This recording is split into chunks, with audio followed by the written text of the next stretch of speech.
Hey everybody, Billy from Mutation Creation.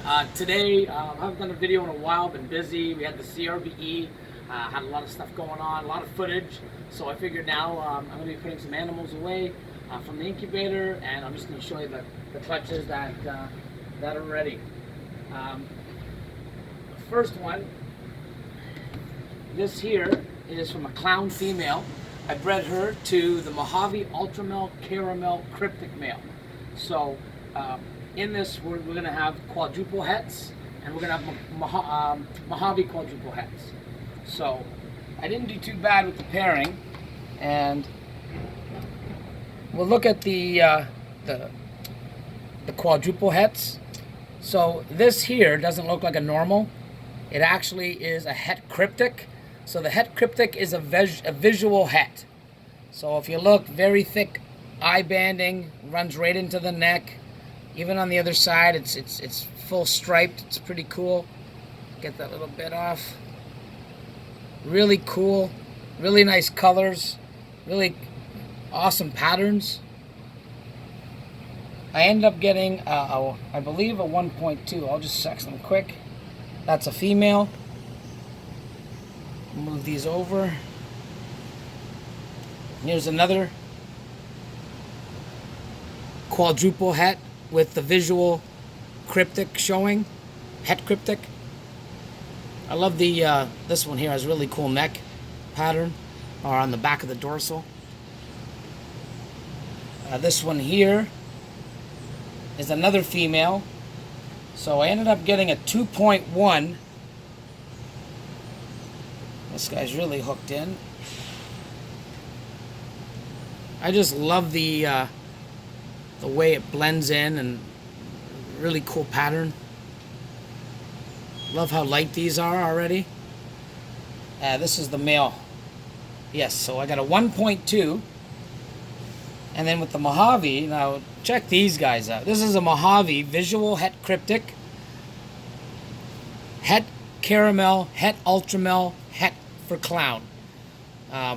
Look what just the het cryptic does to the Mojave. It's just, oh, these things are unreal. Same thing, the banding, the eye. Oh, this one here doesn't really bleed in, but the neck, just really, really cool. I can't wait to see these things. There's the one. Here's another one. I love the top. It's just really cool. And the sides, look at this thing. It's almost calico-ish. And the last one,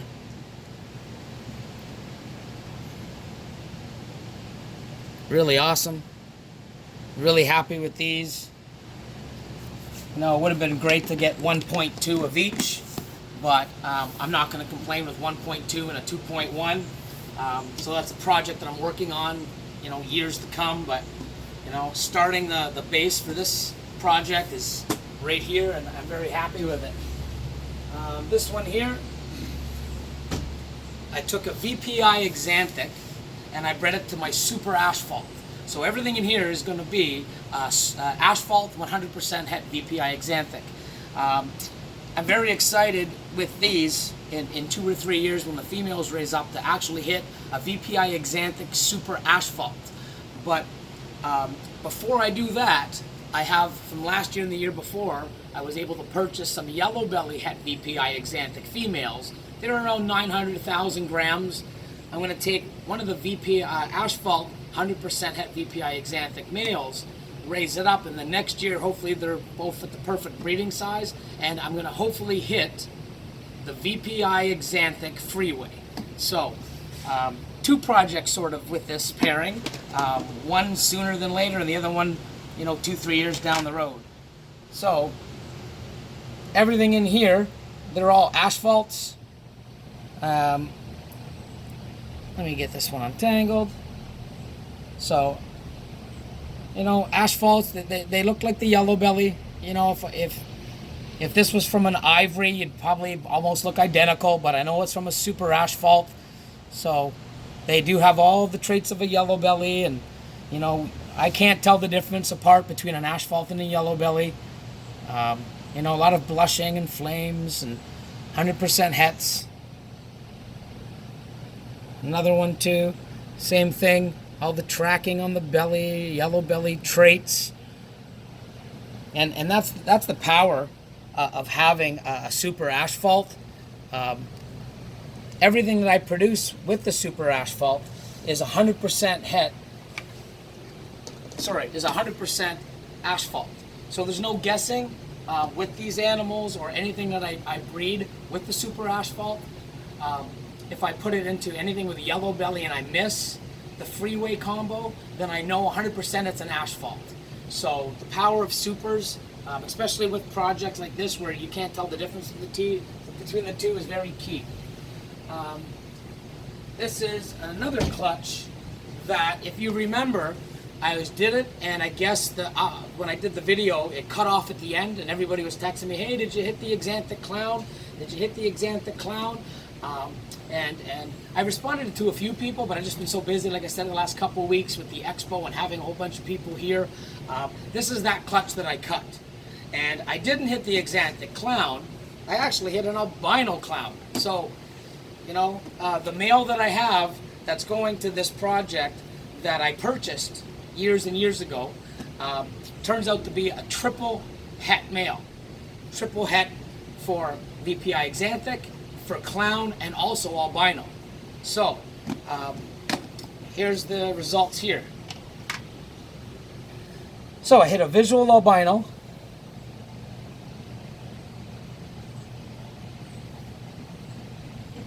All these are all possible hets for, you know, albino, het for VPI Axanthic, and possible het for clown. And I didn't hit the Axanthic clown, but a really, really nice example. The oranges are starting to come in now. They're on the dorsal. Albino clown. So it really cool. This is a female. My very first one I ever produced. Can't complain.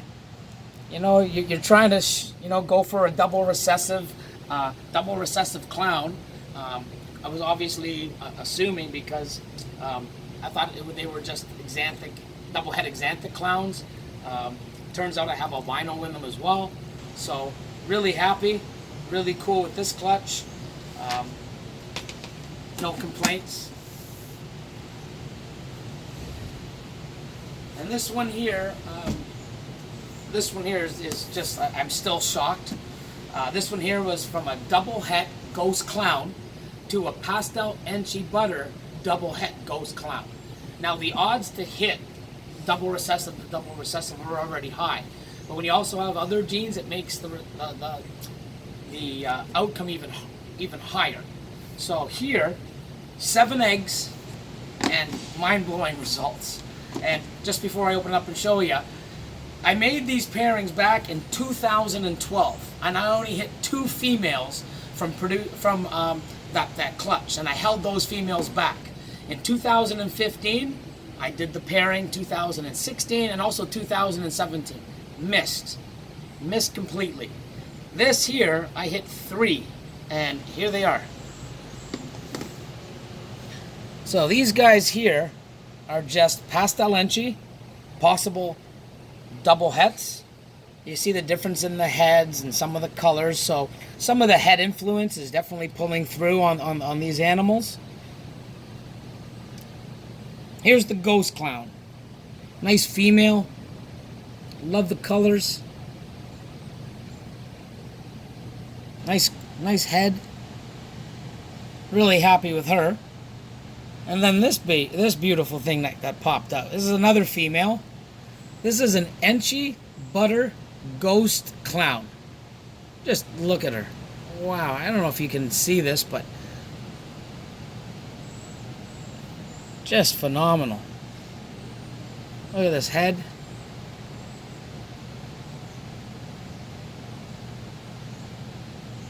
Really happy with the way she turned out.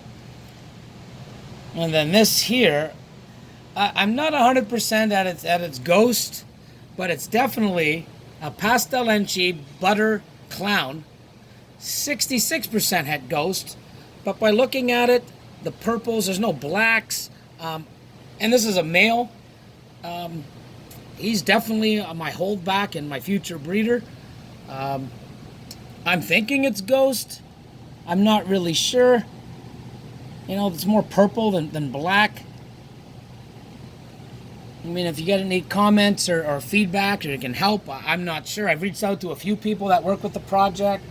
Matt Hoffman is one of them. It's so unsure. I'm going to wait till I see a shed. Once, like I said, I'm putting these in all of these in their own tubs, giving them water, offering them food in the next day or so. I'm going to look at the shed. That'll help. If it's a full clear shed, I'll know it's ghost. But I'm really hoping it is, because this here will take my projects to a whole new level. And like I said, I started this project 6 years ago in 2012, and 6 years later, man, you know, not giving up. Wow, did this clutch ever pay off?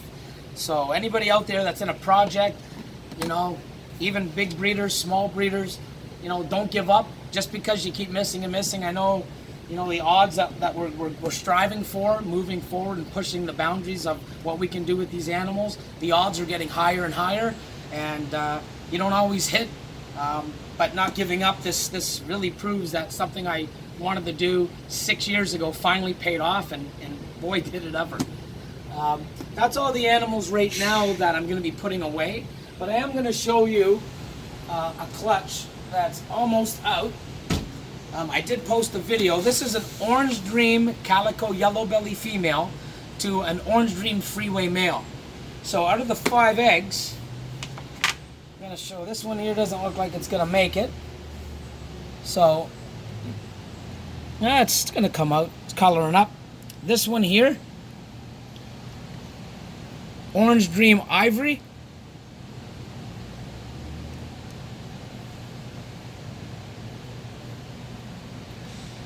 Now these still, they're just going into their shed. Relax, stay here. This one here is an OD asphalt / yellow belly. This one here, I would say is it's a little different than the other. I'm gonna say this one even has maybe calico in it. OD, ivory, calico, not really sure. But if you notice between the other one, different coloration. Here the sides are a little bit more whiter, you know, and blotchier compared to this one. So I'm thinking this one has the calico. Not really sure. You know, it's something to prove out or figure. And here's the star of the show here. This is an Orange Dream Freeway calico. Now this thing here, you see the sides? This is going to get white and this orange is going to pop. And working with the OD in my Freeway projects, after about 2 or 3 months, when the Orange Dream genes really comes through, it comes through. This thing is gonna glow. So I'm really looking forward to seeing. And this one here, I believe, is a she. Yes. So here's definitely a holdback. I can't wait to see, and I'll keep doing videos and updates of how these things are changing and growing. Really happy with her. Orange Dream Calico Freeway. So pretty good odds out of 5 eggs. And then what I'm going to do, I'm going to give you a quick sneak peek. This clutch here. This was an Orange Ghost female to a Pastel Enchi Rainbow Ghost male. Oh, another one's out. That's good. So this here is a Pastel Enchi Ghost, 100% het rainbow.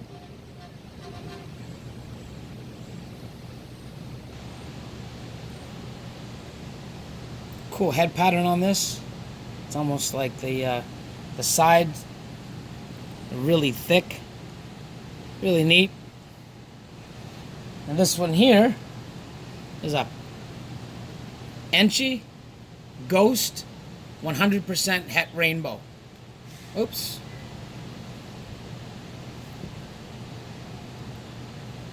Really neat. And here we just have a ghost. 100% het rainbow.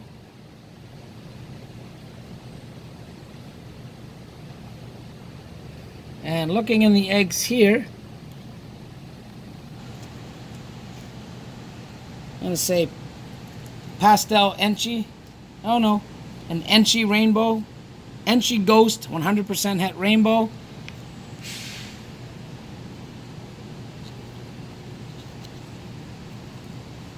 That looks like a pastel enchi ghost, 100% het rainbow.